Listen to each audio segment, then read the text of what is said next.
Oke Mamen, hari ini gue pengen cari orang ya, gue pengen nanya-nanya tentang masalah thrift. Karena thrift sekarang itu lagi ada masalah sama pemerintah, lagi ada masalah tentang lagi mau dibungkam atau lagi pengen dibuat, ya pokoknya thrift itu ingin dihilangin lah. Kita pengen tanya pendapat orang-orang atau masyarakat umum, kira-kira menurut mereka thrift itu sebaiknya digimanain. Oke, let's go in aja. Langsung nih ke masyarakat umum, menurut mereka gimana nih tentang si barang bekas import ini yang rencananya pengen dihapuskan atau dianggap ilegal oleh pemerintah. Kita tanyain, kita cari orang yang menurut kita value banget ya buat kita tanyain. Langsung let's go in. Oke Bang, nama gue Gali. Ya. Oke, dengan Bang siapa nih? Julfikar. Bagas, ya. Oke. Pengen nanya nih Bang, ya, masalah pemerintah nih sekarang nih, Pak Purbaya kan lagi ngelarang masalah baju thrift atau pakaian bekas import ya. Menurut Abang kayak gimana menurut Abang? Gue itu dari 2022 sebenarnya udah ada wacana seperti itu ya. Iya. Cuman mungkin gue nggak tahu seberapa besar lah ininya, apa yang udah dilakuin gitu. Dari gue sendiri gue nggak menemukan masalah kenapa harus dilarang gitu ya. Iya. Thrifting gitu. Sebenarnya gue nggak ngelihat di negara-negara maju yang emang industri kreatif atau industri fashion, maksud gue yang nge-ban thrifting ya. Kita lihat ke Jepang, kita Korea, ke Amerika kan dia punya thrift store sendiri juga gede kan. Bukan soal thriftingnya hanya soal thrifting ya, tapi hanya lebih ke soal keseluruhan industri fashion di Indonesia yang mungkin kualitasnya tidak memenuhi apa yang dibutuhkan oleh orang-orang. Aku Jamie. Pak Purbaya lagi gencar banget ya masalah thrifting karena mau dilarang di Indonesia. Menurut kakak gimana tuh kak? Menurut aku agak aneh ya, soalnya thrifting tuh banyak positifnya juga daripada negatifnya. Daripada kita buang. Lebih Benar. baik buat orang lain maupun dalam harga, maksudnya dalam bentuk harga. Walaupun itu dijual gitu dijual, ya. Sayur. Menurut aku ada minusnya juga dalam thrifting sekarang. Bukan Kenapa? dalam thrifting sih, tapi dalam komunitas yang ingin ikut menjual barang second. Karena barang second tuh ya dalam kondisi yang udah rusak pun masih mereka jual gitu, masih harga jual dan harga yang tinggi juga. Jadi walaupun branded, jadi kayak menurut kakak tuh kayak yang seharusnya nggak kayak gitulah intinya. Ada beberapa mungkin orang yang menjual itu terlalu overprice atau terlalu berlebihan, jadi yang ngebuat kok thrifting jadi kayak gini gitu. Kayak Kak Jamie, legalin atau enggak sekarang? Menurut aku sih dilegalin, tapi aturannya mungkin yang lebih jelas. Oke Bang, nama gua Gali, abang siapa? Boleh? Fadli Bang. Bang Fadli, kakak? Adel.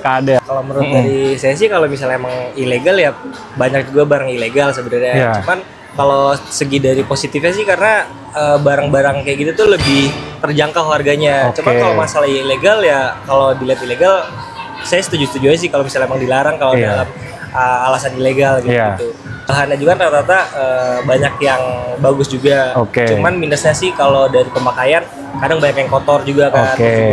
Paling sih ya banyak virus gitu sih Bang, takutnya kayak gitu. Karena kita nggak tahu kan dari mana. Ini tetap ada di Indonesia atau enggak? Gitu aja. Kalau mungkin sih kalau menurut saya sih lebih disortir aja sih kayaknya. Kayak lisensi dari barang atau kayak barang-barangnya itu dari mananya, dari negara mana. Jadi kayak lebih bersih dan juga lebih ke aman lah dari lisensi dan juga asal-asalnya biar kita tahu biar aman juga. Biar aman. Jadi intinya biar jelas gitu ya. Ini barang asalnya dari mana, kebersihannya juga kayak gimana, bentuknya kayak gimana. Jadi pas masuk ke Indonesia itu sendiri barangnya udah jelas gitu Bang ya. Jadi kita walaupun ntar tetap dijual di sini, kita belinya pun jadi merasa lebih aman. Bang namanya siapa Bang?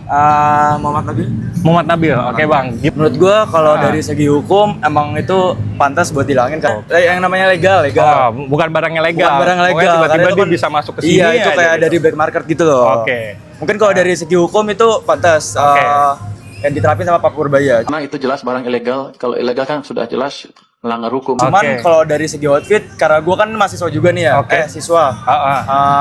Keterbatasan dari segi dana. Gue sih, gue tuh pengennya thrifting tetap ada. Cuman hukumnya tuh jelas, nggak yang black market atau yang non legal. Gue pengennya tuh thrifting tetap ada, biar kita kan sebagai siswa tuh bisa beli baju yang kita pengen, tapi nggak ngeluarin dana yang banyak. Siap. Kenalin, nama gue Gali. Abang siapa namanya Bang? Rafael. Rafael. Jadi gue kan juga pencinta thrift nih. Oh kebetulan nih emang lu pakainya baju thrift juga nih. Sama gua nih thrift ini sebenarnya kan barang ilegal juga kan ya. Iya Itu benar. juga dari luar negeri itu biasanya masuk ke Indonesia itu nggak tahu jelasnya dari mana. Oke. Kalau misalnya menurut gua yang ekonominya kurang gitu ya, itu menurut gua bagus. Soalnya kan terjangkau gitu. Harganya. Ini aja kan 10.000 nih bisa nih. Ini sempat lu beli ini cuma 10.000 nih berarti. Oke, Mamen ya. Abang tadi Bang Rafa ya, sempat beli kemeja yang dia pakai ini cuma 10.000 doang. Diperjelas aja lah. Diperjelas aja. Dari mananya gitu. Oke, Bang Rafa, thank you buat masukannya. Salah satu orang yang menurut dia si thrifting ini mungkin secara harusnya aturan itu diperbaikin aja gitu. Thank you buat kalian semua, Mamen. Thank you Bang Rafa ya. Banyak ya.